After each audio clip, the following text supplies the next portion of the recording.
Olá! Hoje a gente vai fazer um mergulho fundo em uns materiais bem fascinantes sobre plantas brasileiras, sabe?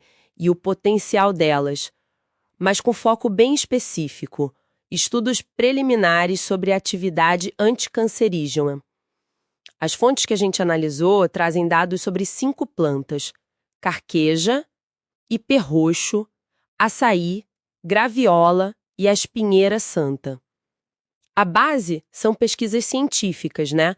Principalmente pré-clínicas, ou seja, in vitro e em modelos animais. E também um olhar assim sobre as formas tradicionais de preparo. A nossa missão aqui é tentar destilar o que esses estudos indicam de verdade, sabe? Quais compostos estão na mira e, muito importante, quais são os alertas. Bom, vamos lá. Começando pela carqueja, a Bassaris trimeral. Super comum, né? Fácil de achar como chá por aí. As pesquisas iniciais, aquelas feitas em laboratório, in vitro, elas mostraram que o óleo essencial e alguns extratos da carqueja têm citotoxicidade, ou seja, conseguem ser tóxicos para células de tumor, né? Levando à morte celular. Teve um estudo específico que viu que frações da planta diminuíram a proliferação de células de câncer cervical, a CIA. É interessante ver essa correlação inicial, sim. Mas, olha, é fundamental notar que são testes de laboratório, né? Em placas de cultura. O caminho até um tratamento real é longo. E a forma tradicional que citam é a infusão das folhas secas, um chá, basicamente. Isso. Agora seguindo para o ipê-roxo, o pau d'arco Andruanthus impetizenosus.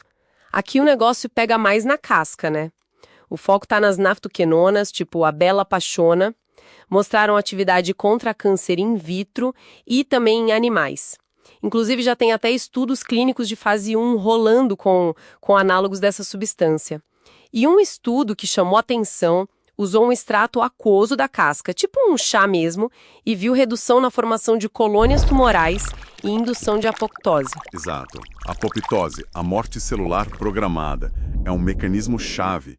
Só que, para o ipê-roxo, o alerta de toxicidade é bem forte, viu? A Bela Pachona não é brincadeira. Doses altas podem ser perigosas. Não é para usar por conta própria de jeito nenhum. E o preparo tradicional que mencionam é a decocção, que é ferver a casca. Diferente da infusão, extrai outras coisas. Bem diferente, né? Agora, pulando para o nosso famoso açaí, Euterpe oleracea.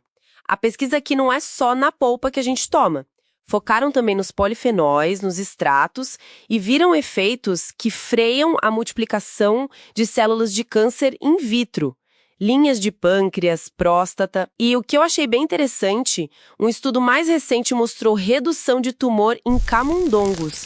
Isso já é um passo a mais, né? É um passo além do in vitro, com certeza. Mas ainda estamos falando de pré-clínico, tá? Modelos animais são importantes, mas não são humanos. E é legal ver que usaram tanto a polpa quanto as sementes, que geralmente vão para o lixo, né? Um subproduto. E mencionam o uso tradicional das sementes torradas e moídas, também em decocção. Curioso? Bem curioso mesmo. Chegamos na graviola, a nona muricata. As fontes destacam muito as acetogeninas. Elas também mostraram essa atividade anticancerígena in vitro, com mecanismos que levam à apoptose. E um estudo bem novo, acho que de 2025, testou a infusão das folhas, o chá mesmo, e o resultado foi promissor. Aumentou a toxicidade contra as células cancerígenas, mas isso é importante. Preservou as células normais nas concentrações que eles usaram. Essa seletividade é o ouro, né? Sem dúvida. Buscar essa seletividade é o grande desafio. Mas, mesmo com esse dado positivo, tem um alerta sério com as acetogeninas. As fontes falam de uma possível neurotoxicidade com uso crônico ou em doses elevadas. É um equilíbrio bem delicado. E, de novo, a forma tradicional mais citada é a infusão das folhas. Faz sentido ter cautela. E para fechar nossa lista, a espinheira santa, Maitenus ilicifolia, outra figurinha carimbada nos chás, né? Aqui a pesquisa foca mais nos triterpenos, como a maitenina e a pristimerina.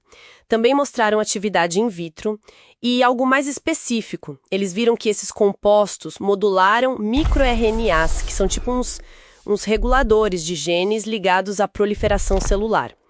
Estudos brasileiros viram indução de apoptose e regulação de genes dessa via em células tumorais. Parece que estão chegando mais perto do mecanismo, né? Exatamente.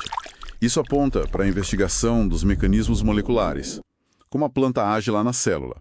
Mostra um avanço para entender o como, não só a se, funciona em laboratório.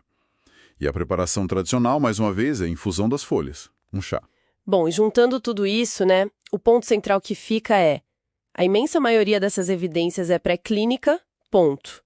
Mostra um potencial biológico, sim, laboratório, em condições super controladas, mas isso não se traduz automaticamente em tratamento eficaz para câncer em pessoas. A distância é gigante. Exatamente. E acho que a mais importante, que está em todas as fontes, é: nada disso, absolutamente nada, substitui o tratamento médico convencional. Oncologista, químio, rádio, o que for indicado. Falar do chá, da decocção tradicional, é legal pelo contexto cultural, etnobotânico, mas não são protocolos validados para tratar câncer. É perigoso pensar assim, muito perigoso, e além de não tratar, pode atrapalhar. Tem o risco de toxicidade direta, que a gente viu para o IP roxo e para a graviola, e tem o risco de interações com os remédios do tratamento oncológico. Isso pode diminuir a eficácia da quimioterápica ou aumentar efeitos colaterais. Por isso, assim, qualquer pessoa que pense em usar essas plantas, mesmo sendo natural, tem que obrigatoriamente conversar com o médico oncologista. Ou um fitoterapeuta muito qualificado e ciente do caso todo. A automedicação aqui é impensável. Fica bem claro, né? Então, o que a gente tira disso tudo? A gente vê que a nossa biodiversidade aqui no Brasil é riquíssima, tem compostos com atividades biológicas notáveis, pelo menos nesses estudos iniciais. A pesquisa continua, tem caminhos promissores sendo explorados, mas para aplicação anticancerígena séria, validada, a gente ainda está numa fase bem exploratória. Exato.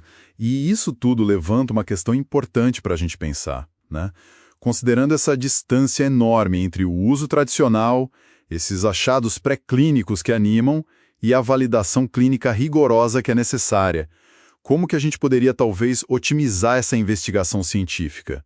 Como explorar de forma segura e eficaz o potencial terapêutico dessas plantas, quem sabe integrando o conhecimento tradicional com a ciência moderna, mas sem colocar pacientes em risco e sem gerar falsas esperanças? Fica aí a reflexão.